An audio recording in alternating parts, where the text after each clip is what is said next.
Hey, I am Aegis and I turn odd ideas to life. Because why not? So today I decided to build a robot. Not the boring kind, of course. I mean, Wall-E. Yeah, this is definitely gonna end well. So after magically turning aluminum foil into a block of wood, it is time to match it with our design. And as you can see clear, I have to cover all 6 sides with clay. Of course, I'll be using Nika Professional Clay as usual. And now to cover it all with clay, we're bringing out the mighty Thanos Snap. 3, 2, 1! And I say a big hello to 220 grade sandpaper. Because apparently, we're spending way too much time with it in this video. First, I give the table a nice clean because no one likes sculpt on a crime scene. Then I bring back my sketch for a quick check, and yep, it's screaming for some extra clay on both sides. And of course, Nika Liquid shows up right here, helping me make a lovely connection between the old clay and new one. And then I trim it right to the edges. Once the clay is faded, it's time to grab another pieces for curved section. And I repeat the process for the other sides. Once I'm sure it's fully cooked, at which point I grab a sheet of clay, match it to Wall-E's body, mark the spots, and cut where needed. And I can easily auto-duplicate it. No big deal, this only took 1 second, but it cost me 20 minutes. What am I even doing with my life? Now I arrange the cut pieces according to the pattern.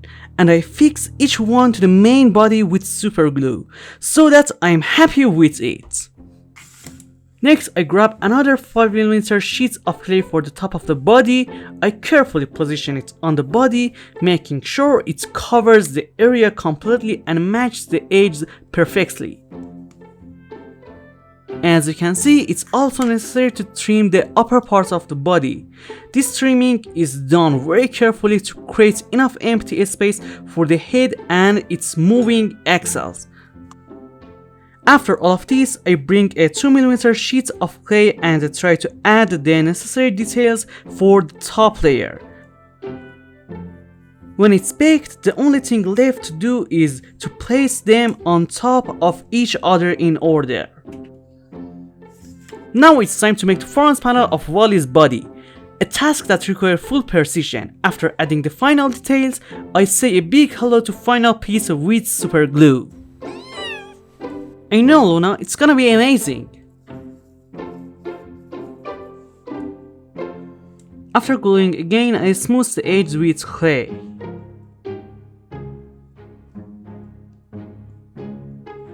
I swear, these gluing steps never end. And now it's time to make the back panel, adding more pieces so it starts to look like a real trash can.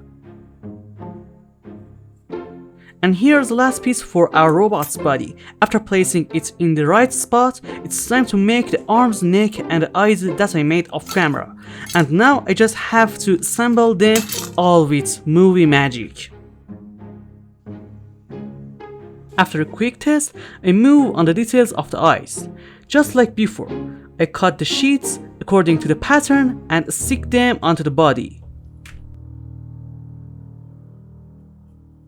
Honestly, one of the hardest parts of the project was making the eyes, because each eye had to be made from 2 pieces of a clay glued together to a diameter of 2 centimeters.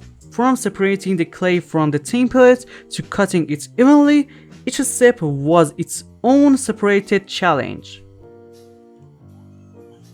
And now I have to stick the last pieces of the eyes, then use a spacer to bring the 2 eyes closer together, moving step by step, so I can attach the eyes joint base in its proper place.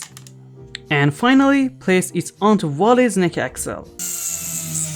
And voila, it is our Wall-E's head. And in this section, I use a real wire for making it look more natural. And now it's time to make the wheels by adding these pieces to the cylinders I had made before.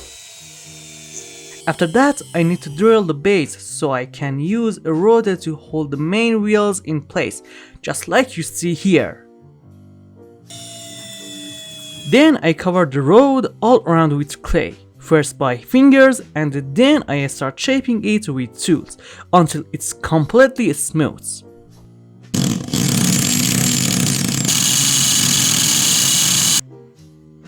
After making the other holes for the smaller wheels, I use a tiny cylinder to place either wheels at the right distance.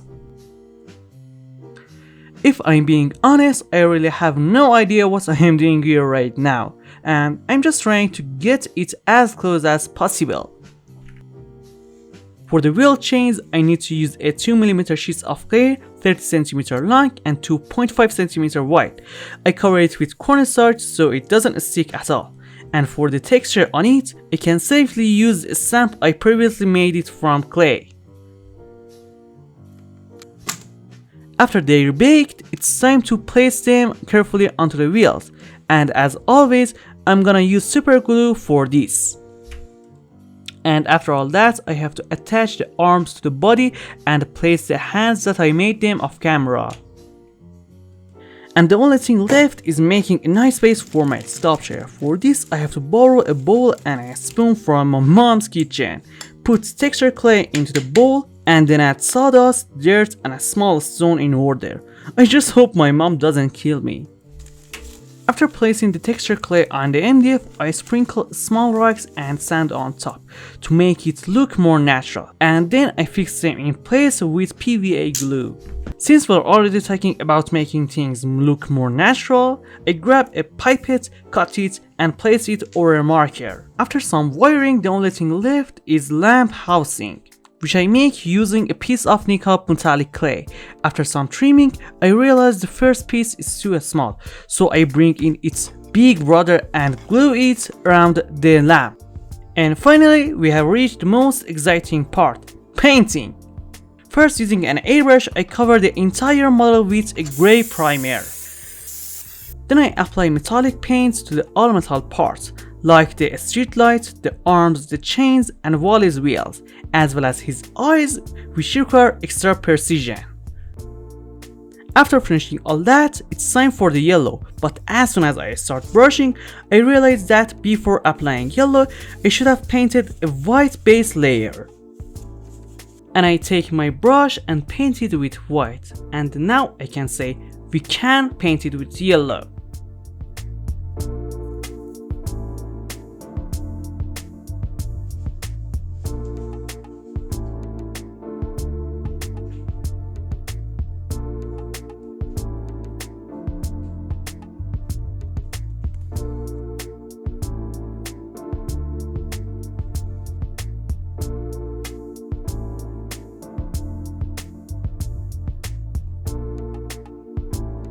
And finally, I can say our Wally is finished. Wait a second, finished? Not really. For a real Wally, he looks way too clean. So I grab a mix of different paints and tints to add that worn, dirty, realistic look. And now I can say truly, our Wally is finished.